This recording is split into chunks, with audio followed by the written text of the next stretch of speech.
Hi, welcome to my channel. Today I'm going to be doing my February wrap up for this month, which is February.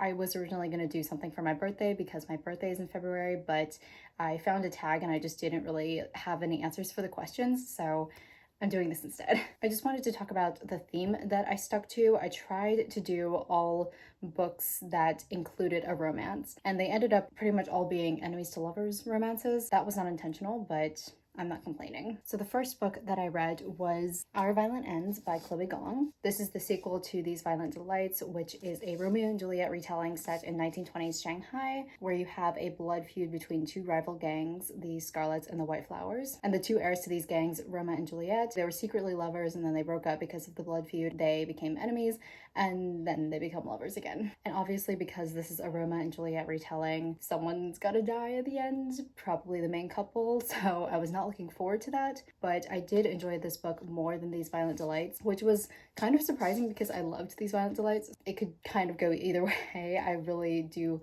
love the entire duology as a whole, and I think that Chloe Gong really brought these characters together and made them their own in a way. So of course it's a retelling, but it just kind of extends beyond that, and you have really unique characters that you just fall in love with. Like, I love Benedict and Marshall and their relationship. I loved Romeo and Juliet's relationship, obviously. It was just really good. There were some parts where I just kind of lost interest, but throughout the entire book, I mostly just stayed very engaged. If you're interested in lovers to enemies to lovers, you should definitely check out the These Violent Delights duology.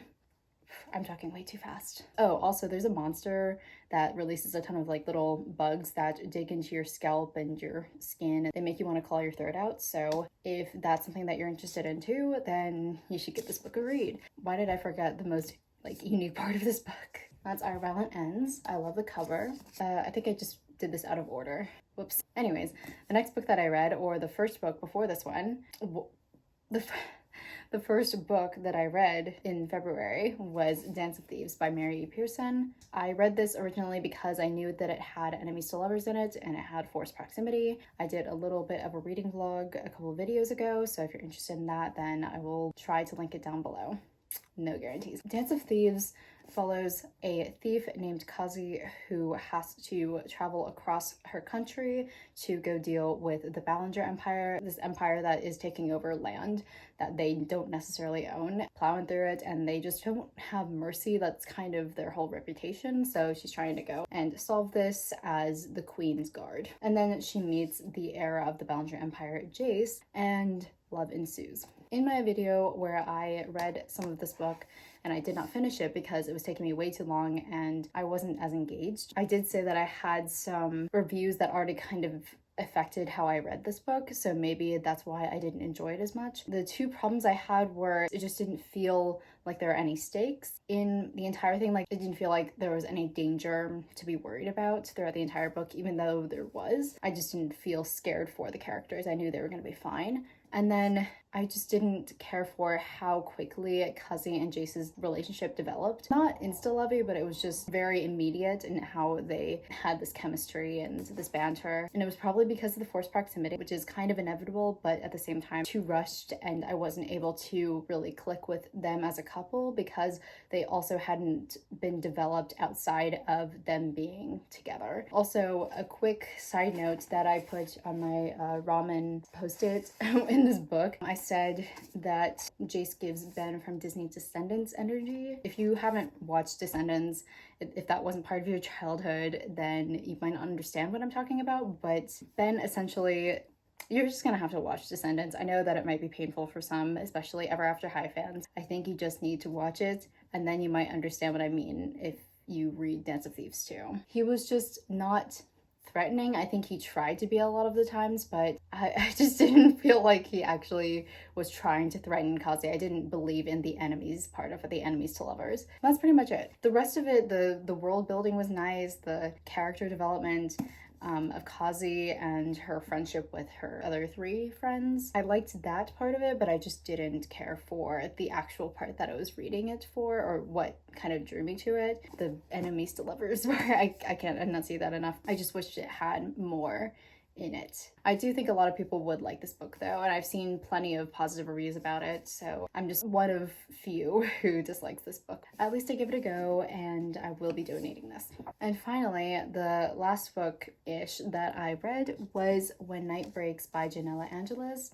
This is also part of a duology and also a sequel, like Our Violent Ends. So I read all duology books and all enemies to lovers. The coincidences just don't stop. When Night Breaks, I just finished this one last night and really loved it. I looked on Goodreads and it seemed like not a lot of people enjoyed this book, which is odd because I feel like it was a step up from the first book, which was Where Dreams Descend. Also, look how beautiful these covers are. These are probably my favorite book covers of all time. I just can't get over how beautiful they are, and it really matches the tone of these books. It's very atmospheric. Well, in this one, it's definitely more eerie and mysterious. And if you don't know what Where Dreams Descend is about, it follows a young magician named Kalia who goes to this mysterious city to escape from her old life in the Hellfire House, where she was a magician performing for a club every single night, and she wants to do more. So she goes out and finds this magic competition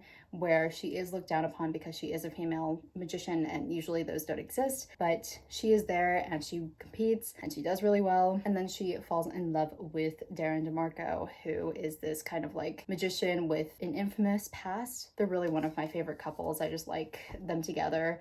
They kind of balance each other out, and that's what I like about them. This book kept me on my feet the entire time. I didn't want to put this book down, and it's been a while since I've read a book like that where I haven't wanted to just put it down and take a little break. Like, I wanted to stay up and read this book. This is my note page. The new characters that we get to meet, I loved all of them. I think they were more unique in a way, and I just loved seeing them interact with Kalia because they're all a new cast of characters essentially. That's what really brought this book together. The plot was equally as good, but the characters were just, they're pretty nice. I wish that this wasn't a duology so that we could explore more, but I'm kind of happy with how it was left and how it ended. And I think it was just a really nice book. There's not really much I can say about it. I also realized there's a love triangle in this, which I didn't really pick up on it in the first book. It just never occurred to me for some reason, even though it was pretty clear as day that there was tension between Kalia and the second love interest. Yeah, so that was a new experience for me. Not love triangles, just the fact that there was a love triangle in this book and I didn't realize it until the second and last book of the series.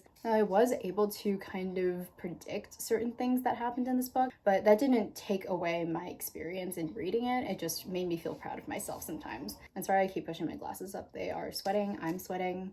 My glasses aren't sweating. That's pretty much all I can say for this book because I don't want to really spoil much of anything because I just think it's something that you experience and you just indulge yourself in this fantastical world. That's all I'm going to say for When Night Breaks, but this was definitely my favorite out of the 3 that I read. This is also Janella Angeles' like debut series, so if you want to go support her, support a new author, then please read her books. They are so good. And also you get really pretty book covers. So the last book I wanted to mention, even though it doesn't really fit the enemies to lovers part of it, it does fit the romance part of it, and that is The Great Gatsby.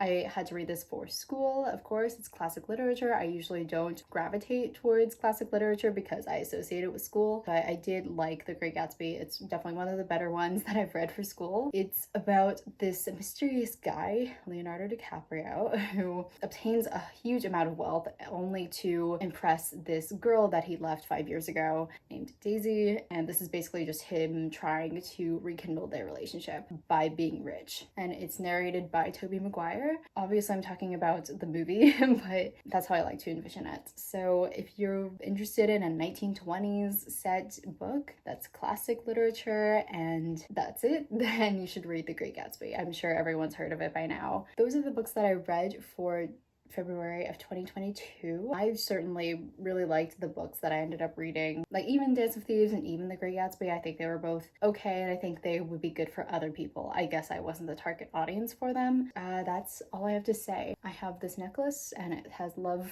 in letters on it, so I thought this would be fitting. Yes, I will see you in the next video.